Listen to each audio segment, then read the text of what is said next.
Berkebun yang berkelanjutan itu adalah berkebun yang dalam benak kita tidak hanya ingin mengambil hasil hari ini, tapi kita mempertimbangkan bagaimana di esok hari kebun itu tetap sehat dan bahkan alam di sekitarnya itu menjadi semakin sehat dengan keberadaan kebun itu.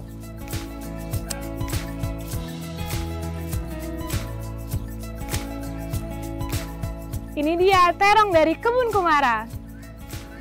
Budaya mengenal alam itu bisa dimulai dari apa yang ada di meja makan kita. Dengan menumbuhkan sedikit makanan, sedikit bumbu dapur, sedikit tanaman obat sesuai kebutuhan kita masing-masing di konteks kita masing-masing, itu bisa menjadi pintu masuk untuk kita lebih dekat dengan alam, mengenal alam dan merawatnya gitu untuk kedepannya.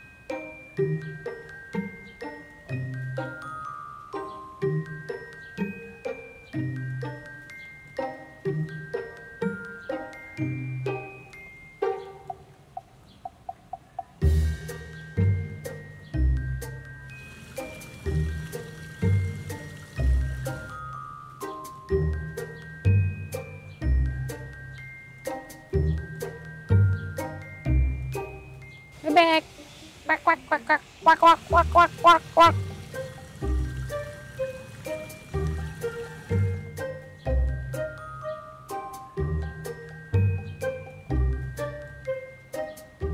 Man, tinggi ya? Sekalian dipanen aja, tapi jangan kependekan.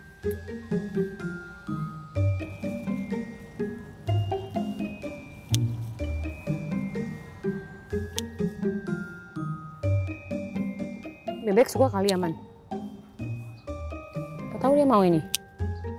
Enggak kali ya?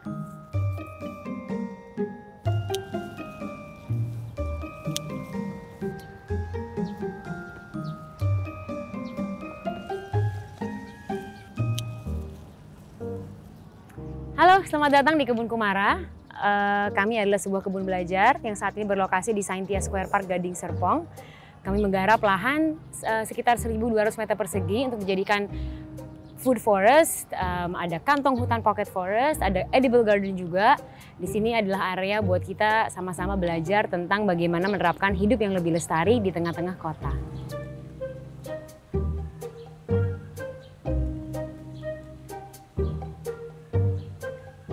Jadi di Kebun Kumara ini kami mendesain beberapa zonasi dalam lahan yang tadi 1.200 meter persegi. Zonasi-zonasi itu punya peran masing-masing, fungsi masing-masing untuk siklus keberlanjutan yang ingin kita mainkan dalam lahan ini.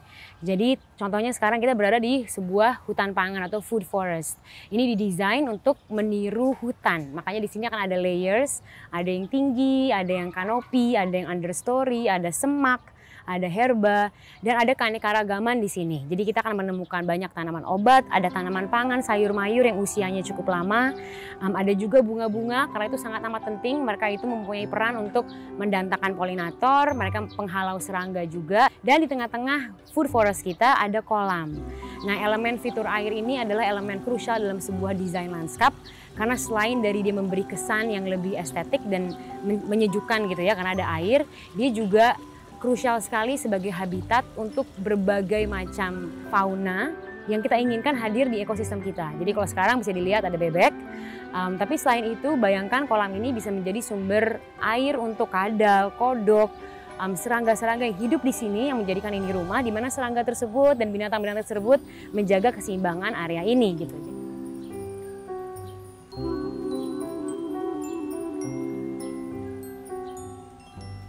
Oke, di bagian hutan pangan ini kita bisa melihat adanya keberagaman ya. Jadi seperti ini tanaman Hibiscus sabdariva yaitu rosella. Jadi nanti buahnya itu bisa dijadikan teh, dijadikan sirup.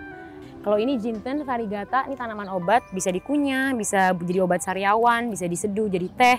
Dan dia punya kayak bukan getah ya, tapi air yang keluar dari daunnya dan itu dingin. Jadi biasanya bisa ditaruh di pelipis atau di jidat kalau lagi demam gitu. Jadi mengurangi demamnya gitu. Jadi ada tanaman-tanaman obat seperti ini. Tentunya ada bunga-bunga juga, bunga matahari.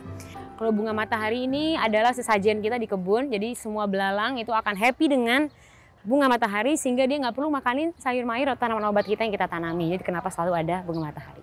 Oke, kita lihat yang lain ya.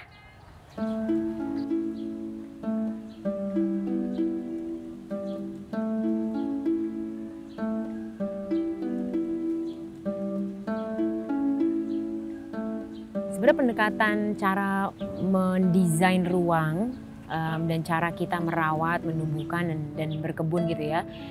Kita belajar yang namanya permaculture. Sebenarnya kalau mau disederhanakan, permaculture itu adalah bahasa bule untuk apa yang sudah dilakukan oleh indigenous wisdomnya Indonesia gitu ya. Jadi semua masyarakat adat kita, bahkan masyarakat tradisional kita, itu semua melakukan itu. Bagaimana mereka mendesain kehidupan mereka agar selaras dengan orang-orang sekitarnya dan selaras dengan alamnya juga gitu. Jadi give and take, ada keseimbangan antara apa yang kita ambil, apa yang kita beri. Itu kan kita melihat itu masih sangat dilakukan oleh masyarakat adat kita ya, baik itu Kasepuan Cipta Gelar mungkin, Baduy, masyarakat timur yang punya budaya Sasi, bagaimana ketika mereka ngambil sesuatu dari alam, mereka tidak lupa untuk merawatnya kembali, atau ada batasan-batasan tertentu di mana alam itu tidak boleh dirusak, tidak boleh diambil, bahkan tidak boleh dipanen, dan ada yang boleh dipanen. Nah, kebijaksanaan itu kan sangat erat sekali di budaya Indonesia. Nah itu yang kita coba untuk praktekkan dalam konteks berkebun yang dilakukan oleh Kebun Kumara dan apa yang bisa kita lakukan di kota. Jadi ketika kita berkebun, kita memperhatikan cara-cara kerja alam dan kita tidak melawan prinsip-prinsip itu, tapi kita bekerja sama dengan prinsip itu. Contoh paling sederhananya adalah monokultur itu tidak ada di alam, tidak ada hutan yang cuma ada satu jenis tanaman yang ditumbuhkan oleh alam. Kalau ada hutan seperti itu pasti ditumbuhkan oleh manusia. Alam itu kan sangat pro keberagaman, sangat bineka tunggal ika, dan ekosistem yang dia tumbuhkan itulah yang bisa mempertahankan keberlangsungan flora, fauna, segala sesuatu kehidupan di dalamnya. Bahkan hutan itu sendiri bisa memenuhi semua kebutuhannya sendiri, cuma matahari aja yang dia nggak bisa penuhi. Dia bisa menyemai dirinya sendiri, dia bisa memupuki dirinya sendiri, dia bisa kasih makan, kasih habitat ke semua kehidupan di dalamnya. Nah, alangkah baiknya kalau kita melihat, oh ternyata alam kerja seperti itu dan bagaimana kita bisa meniru itu dalam kita mendesain ruang.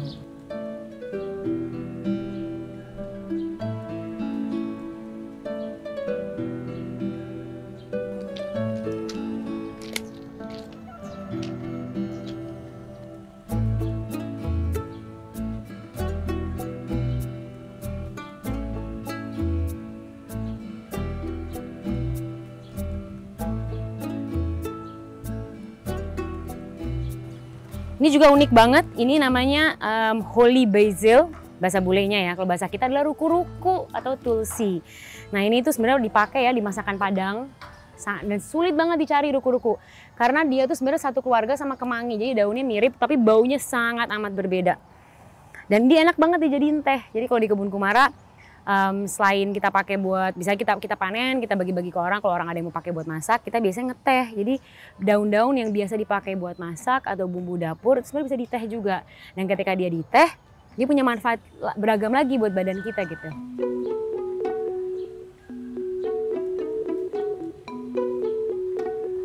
Oke, jadi itu adalah food forest kita atau hutan pangan. Sekarang kita lihat zona lain di belakang, ada kantong hutan, ada edible garden, kandang ayam, dan juga nursery.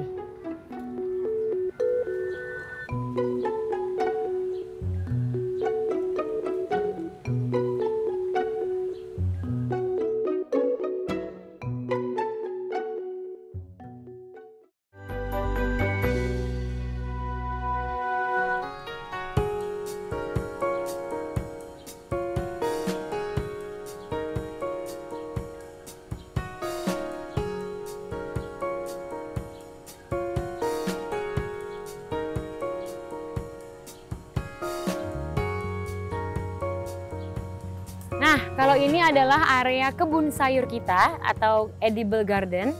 Agak berbeda dengan hutan pangan yang di depan tadi ya. Kalau di sini ini lebih intensif. Jadi sayur mayur yang kita tanam di sini adalah sayur mayur yang sifatnya annual. Annual itu artinya sekali dia disemai, ditunggu berbuah atau berdaun, dipanen, semai lagi dari awal. Jadi lebih intensif, rotasinya lebih cepat. Beda kalau di depan itu tanaman-tanaman yang usianya bisa di atas 2 tahun. Dipanennya dengan cara memetik, keluar lagi. Kalau di sini biasanya habis kita panen buahnya atau panen sayur mayur, kita cabut, kita semai ulang dengan tanaman yang berbeda lagi. Nanti per bedeng itu kita rotasi. Jadi kalau kita sudah menanam sesuatu yang kita panennya daun, setelah itu selesai kita harus nanam yang lain lagi, nggak boleh daun lagi. Harus kita rotasi terus menerus agar tanahnya tetap sehat.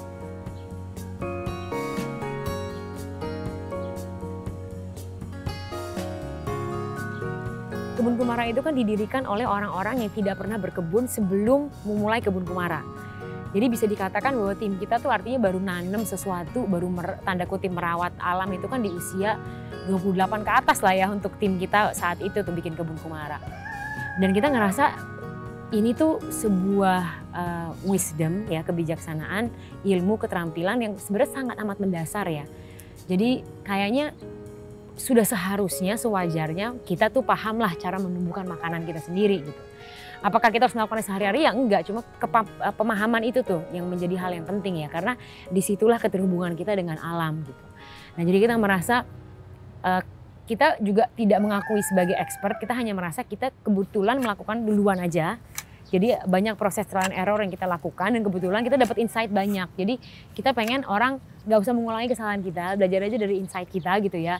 Dan kita benar-benar merasa bahwa banyak sekali manfaat yang didapat dengan menghadirkan sebuah kebun di rumah, baik itu dari pangannya ataupun dari cara kita menghabiskan waktu kita gitu. Jadi menghadirkan sebuah kebun di rumah kan kita menghadirkan sebuah alternatif kegiatan untuk sendiri, untuk diri sendiri, untuk healing gitu ya, untuk psychological balance kita, tapi juga sebuah alternatif untuk menghabiskan quality time dengan orang yang kita sayangi gitu.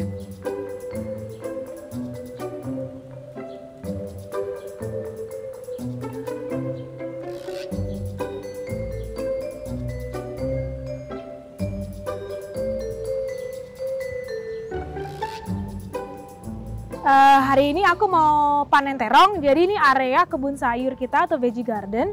Ini area produksi sayur mayur untuk konsumsi tim kita. Nah di bedeng ini udah banyak banget terong yang udah siap panen, jadi aku akan panen semua terong hari ini. Oke.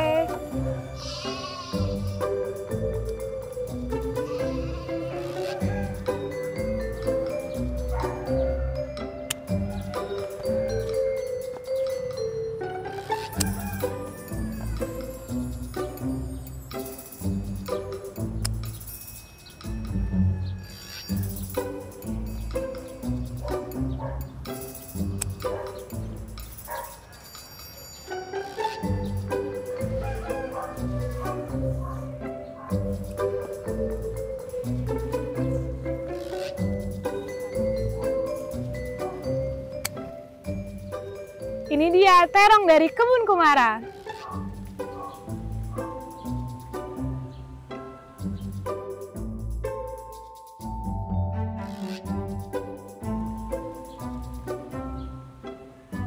Nah, di sini kita juga nanam berbagai jenis tanaman lain, seperti di depan sini ada cabai. Memang tim kita suka banget pedas juga ya, jadi pasti kalau makan siang nggak bisa jauh-jauh dari sambal gitu. Jadi kita nanam juga cabai di sini.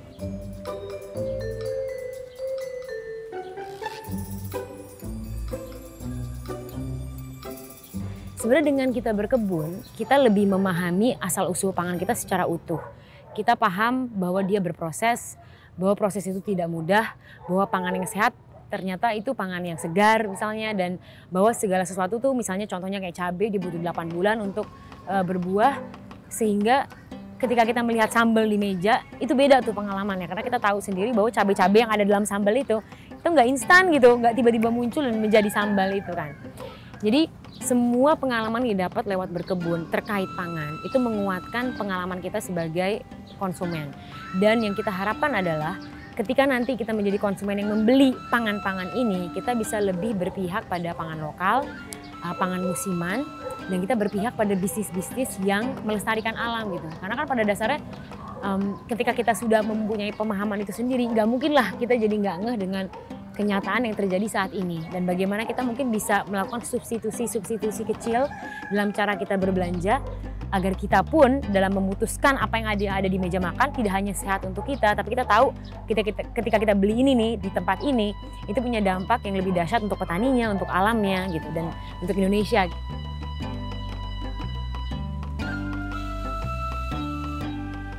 Oke, udah kita panen semua, sekarang saatnya masak.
Oke, ini adalah area pocket forest kita atau kantong hutan.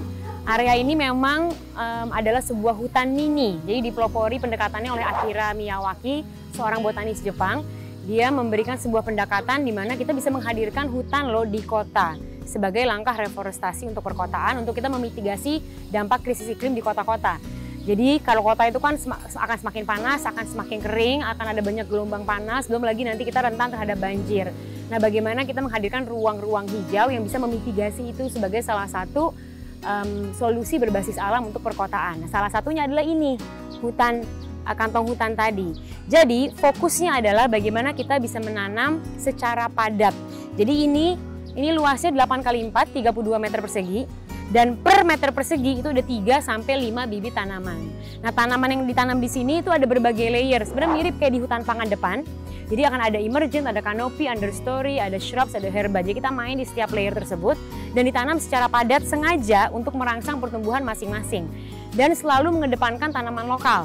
Kenapa? Karena tanaman kita, tanaman lokal yang dari tempat itu, dia bisa lebih beradaptasi, lebih bertahan dengan mikroiklim yang terjadi. Jadi kalau ada serangan virus, serangan bakteri, atau ada iklim atau cuaca yang cukup ekstrim, tanaman lokal itu bisa lebih bertahan dibanding tanaman-tanaman yang tidak lokal tumbuh di situ. Jadi kalau kita lihat di sini, kita punya berbagai macam tanaman dengan berbagai macam layer. Kalau emergent misalnya paling tinggi, kita ada meranti, kita punya ulin. Lalu untuk di bawahnya kita punya kanopinya tuh kita ada trembesi, kita ada sonokeling.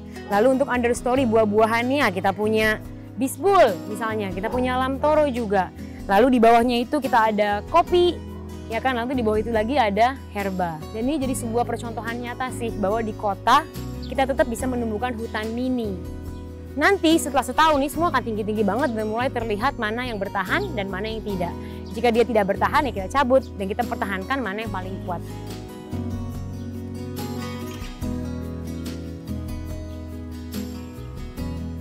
Oke, nah ini ada lagi lamtoro, ada kopi, kakao, ini tomat yang tumbuh liar kita biarin aja, ada pohon loa gitu, jadi banyak. Dan salah satu yang kita tanam sebagai pagar sebenarnya area kita adalah tanaman ini nih, kipahit, atau juga dikenal sebagai bunga matahari Jawa. Nah ini tanaman lokal, tumbuhnya liar, punya manfaat medis juga, biasanya untuk gatal-gatal dipakai, gitu, bisa diminum, bisa ditaruh di kepala dan lainnya. Nah ini sengaja kita tanam karena ini adalah sumber pupuk untuk kantong hutan kita. Gitu, dan cara kita sebenarnya merawat kantong hutan adalah dengan memberikan dia biomass atau biomasa. Nah biomasa itu adalah sederhananya chop and drop. Jadi bagaimana kita memangkas sesuatu, lalu hasil pangkasannya langsung ditaruh aja di atas lantai hutan.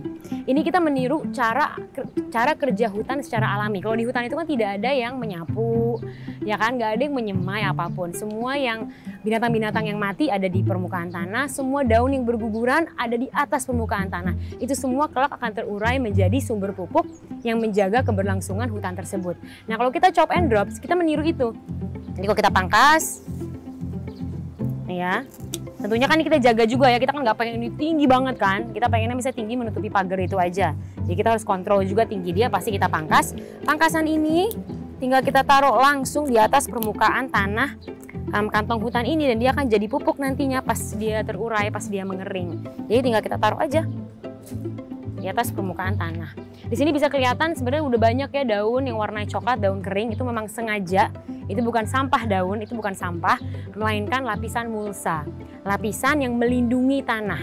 Jadi tanah yang sehat adalah tanah yang tidak terekspos matahari. Jadi dia tidak retak, dia tidak tandus. Tanah itu senantiasa lembab.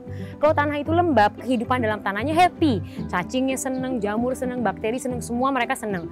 Nah mikroorganisme itu ketika mereka hidup, ketika mereka lestari di dalam tanah, mereka lah yang memberi pupuk ke tanaman. Jadi manusia itu tidak memberi pupuk ke tanaman ya, kita itu memberi pupuk ke tanah. Yang kita harus lakukan adalah menjaga agar tanah subur, agar tanah itu bisa memberi pupuk ke tanaman. Jadi fondasi segala sesuatu adalah tanahnya. Nah makanya kayak chop and drop kayak gini, kalau teman-teman di rumah juga punya kebun, punya tanaman dalam pot, ada pohon-pohon gede, pohon buah, bisa bingung nih gimana ya cara ngerawatnya, tinggal chop and drop aja. Apa yang ada di rumah ketika melakukan pemangkasan atau lagi nyapu-nyapu, semua daun kering itu bisa menutup permukaan tanah, menjaga kelembapan tanah itu dan menjaga keberlangsungan mikroorganisme di dalamnya.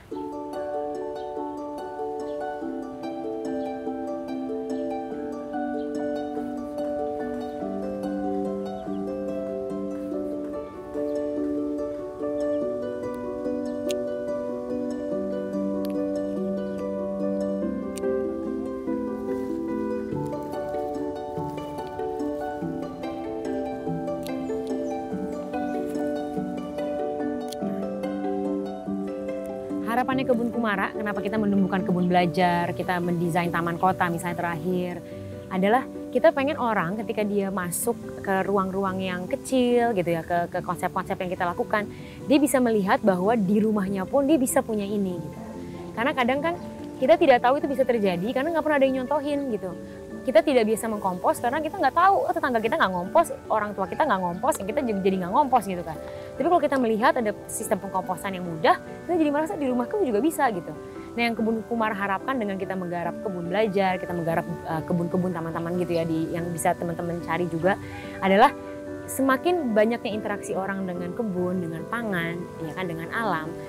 Kita pengen orang tuh berimajinasi ulang tentang definisi yang dia bisa lahirkan untuk hidupannya sendiri gitu, bahwa itu tuh juga mungkin gitu untuk dia lakukan. Dan untuk orang mengeksplorasi kembali keterhubungan dia yang unik dengan alam tuh maunya seperti apa.